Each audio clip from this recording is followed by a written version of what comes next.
Okay, you may remember this typewriter I picked up at a garage sale, or a yard sale, technically, the other day, and I paid $15 for it. She was asking $25, and I gave her $15.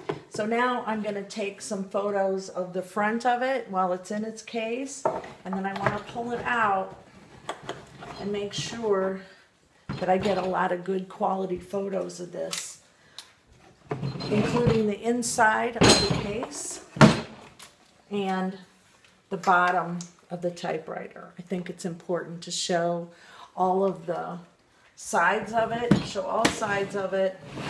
Let's put it on the white so it'll stand out really nice and it'll be nice and bold. So I'll start taking pictures of this now, and then I'll get it listed on eBay, and then I'll send you an update.